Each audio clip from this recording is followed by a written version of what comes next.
నది దగ్గరికి వెళ్ళారనుకోండి, లోపలి మట్టి పైకి తేకూడదు, అది పరమేశ్వర నిర్ణయం.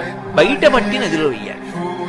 సముద్రం దగ్గరికి వెళ్ళారనుకోండి, మహాసంకల్పం చెప్పి బయట మట్టి లోపల వేసి స్నానం చేయాలి. లేదా సముద్రం దగ్గర అయితే సముద్రం లోపల మట్టిని పైకి తెచ్చినా దోషం రాదు. ఇలా చేసి శ్లోకం చెప్పి తరువాత సంకల్పం చెప్పి స్నానం చేయాలి. ఎవరు అలా స్నానం చేస్తారో వాళ్ళు యజ్ఞం చేశారు అని వాళ్ళ ఖాతాలో వేస్తారు. అందుకే మీరు ఇప్పుడు పోయాయి ఆ నియమాలన్నీ. తీర్థయాత్ర చేసి ఎవరైనా వచ్చారనుకోండి, వాళ్ళ కాళ్ళకి నమస్కారం పెడతారు వెంటనే. రైల్వే స్టేషన్లోనూ బస్ స్టాండ్లోనే పెట్టేస్తారు. ఎందుకు పెడతారో తెలుసా? వాడు యజ్ఞం చేసి అవబృధ స్నానం చేసి వస్తున్నాడు, ఆయన కాళ్ళకి దండం పెడితే పుణ్యం వస్తుంది, అందుకు పెడతారు. తీర్థమునకు పుణ్యమునకు తేజస్సుకి సారం ఎక్కడికెడుతుంది అంటే పాదముల అడుక్కెడుతుంది. పాదాలు ముట్టుకోకూడదు. ముట్టుకోకుండా వారి ముందున్నటువంటి భూమిని ముట్టుకుని నమస్కారం చేయాలి. పాదాలు ముట్టుకుని ఇప్పుడు నమస్కారం పెట్టకూడదు. పెడితే అవతలవాడు పరమశక్తివంతుడు అనుకోండి, మీ పుణ్యాన్ని లాగుతాడు. అందుకని ఎప్పుడూ ముట్టుకోకూడదు.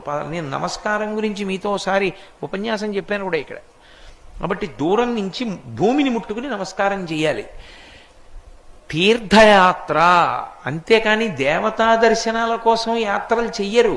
కాశీ వెళ్ళి మీరు విశ్వనాథుడికి నమస్కారం పెట్టి గంగా స్నానం చేయకుండా వచ్చారనుకోండి, పరమ దురదృష్టవంతుడని గుర్తు. విశ్వనాథ దర్శనం ఎంత గొప్పదో గంగా స్నానం కోటి రెట్లు గొప్పది. గంగ స్నానం చేసి విశ్వనాథుడి దగ్గరికి వెడతారు.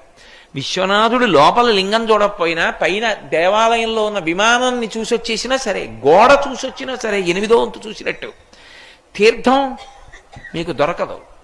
అందుకే యాత్రకి లక్షణం తీర్థయాత్ర. అక్కడ తీర్థం ఉన్నదా దానికోసం పెడతారు.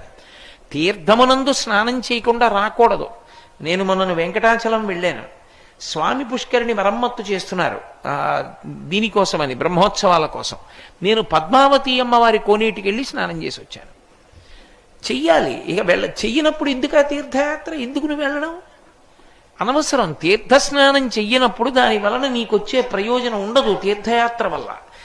నేను చెప్పడం కాదు, కోటేశ్వరారు చెప్పారనుకోకండి, నేను శాస్త్రంలో ఉన్న మాటలు చెప్తున్నాను. అందుకని తీర్థస్నానం కోసం పెడతారు. సమస్త తీర్థములలో ఉన్నటువంటి శక్తి ఎక్కడ నిలబడుతుందంటే తులసి కోట యొక్క మొదట్లోకి వచ్చి నిలబడుతుంది.